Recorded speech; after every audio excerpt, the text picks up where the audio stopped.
ಬೆಂಗಳೂರಿನಲ್ಲಿ ಆರ್ಥಿಕ ಶೈಕ್ಷಣಿಕ ಸಾಮಾಜಿಕ ಸಮೀಕ್ಷೆ ನಡೀತಾ ಇದೆ. ಅದು ವಿಪರೀತ ಆಮೆಗತಿಯಲ್ಲಿ ನಡೀತಾ ಇದೆ ಅನ್ನೋದು ಬೆಂಗಳೂರು ಆಯುಕ್ತರನ್ನ CS ಅನ್ನ ಕೆರಳಿಸಿದೆ. ಕುಂಠಿತವಾಗಿದೆ, ನಿರೀಕ್ಷೆಯಂತೆ ಗೋಲ್ ರೀಚ್ ಆಗ್ತಾ ಇಲ್ಲ ಅಂತ. ಸೊ ಹೀಗಾಗಿ ಅಲ್ಲಿ ಯಾರು ಸಮೀಕ್ಷೆ ಮಾಡ್ತಿದ್ದಾರೆ ಅವರೆಲ್ಲರಿಗೂ ಕೂಡ ಒಂದು ವಾರ್ನಿಂಗ್ ಅನ್ನು ಕೊಟ್ಟಿದ್ದಾರೆ. ಏನಂತ ಡೀಟೇಲ್ಸ್ ಅನ್ನು ನೋಡ್ತಾ ಹೋಗೋಣ. ಮುಖ್ಯ ಕಾರ್ಯದರ್ಶಿ ಅಸಮಾಧಾನಗೊಂಡ ಬೆನ್ನಲ್ಲೇ ಮೇಲ್ವಿಚಾರಕರಿಗೆ ನೋಟಿಸ್ ಜಾರಿಯಾಗಿದೆ. ಜಯನಗರ ವಿಧಾನಸಭಾ ಕ್ಷೇತ್ರದ ಮೇಲ್ವಿಚಾರಕರಿಗೆ ನೋಟಿಸ್ ಕೊಟ್ಟು ವಾರ್ನಿಂಗ್ ಹೋಗಿದೆ. 5ಕ್ಕಿಂತ ಕಡಿಮೆ ಮನೆ ಸಮೀಕ್ಷೆ ಮಾಡಿರುವ ಬಗ್ಗೆ ಜಯನಗರ ಜಂಟಿ ಆಯುಕ್ತರಿಂದ ಮೇಲ್ವಿಚಾರಕರಿಗೆ ನೋಟಿಸ್ ಹೋಗಿದೆ. ಸಮೀಕ್ಷೆ ಕುಂಠಿತಕ್ಕೆ 24 ಗಂಟೆಯೊಳಗೆ ಕಾರಣ ಕೊಟ್ಟು ಉತ್ತರ ಕೊಡಬೇಕು. ಇಲ್ಲದೇ ಇದ್ರೆ ಶಿಸ್ತು ಕ್ರಮದ ಎಚ್ಚರಿಕೆಯನ್ನು ಕೊಟ್ಟು 13 ಅಧಿಕಾರಿಗಳಿಗೆ ಪ್ರಾಥಮಿಕವಾಗಿ ನೋಟಿಸ್ ಜಾರಿಯಾಗಿದೆ. ಅತ್ತ ಸರ್ವೆಗೆ ಜನ ಸ್ಪಂದಿಸ್ತಾ ಇಲ್ಲ, ಮತ್ತೊಂದು ಕಡೆಗೆ ಅಧಿಕಾರಿಗಳಿಗೆ ಪೀಕಲಾಟ.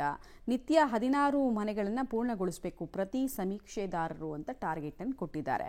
ಬಟ್ ಅರ್ಧಕ್ಕರ್ಧ ಟಾರ್ಗೆಟ್ ರೀಚ್ ಆಗೋಕ್ಕೂ ಕೂಡ ಅಧಿಕಾರಿಗಳು ಹರಸಾಹಸ ಪಡ್ತಾ ಇದ್ದಾರೆ.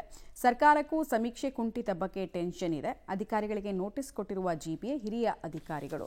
ಇಲ್ಲಿ ತನಕ GBAನೇ ಹೇಳ್ತಾ ಇರೋ ಪ್ರಕಾರ ಬೆಂಗಳೂರಿನಲ್ಲಿ 14.27 ಲಕ್ಷದಷ್ಟು ಕುಟುಂಬಗಳು ಮಾತ್ರ ಸಮೀಕ್ಷೆಗೆ ಪೂರ್ಣ ಮಾಹಿತಿಯನ್ನು ಕೊಟ್ಟಿದೆ. ಅಂದರೆ ಟೋಟಲ್ ಆಗಿ ಸಿಟಿ ಪಾಪ್ಯುಲೇಷನ್ನ 30% ಮಾತ್ರ ಜನ ಸಮೀಕ್ಷೆಯಲ್ಲಿ ಭಾಗವಹಿಸಿದ್ದಾರೆ ಅನ್ನೋದು ಗೊತ್ತಾಗ್ತಾ ಇದೆ. ಉಳಿದವರಲ್ಲಿ ಕೆಲವರು ನಿರಾಸಕ್ತಿ, ಕೆಲವರು ಮಾಹಿತಿ ಕೊಡ್ತಾ ಇಲ್ಲ, ಕೆಲವು ಲೊಕೇಶನ್ ಪ್ರಾಬ್ಲಮ್ಮು. ಹೀಗಾಗಿ ಗಣತಿಗಾರರು ಕೂಡ ಸುಸ್ತು ಹೊಡಿತಾ ಇದ್ದಾರೆ.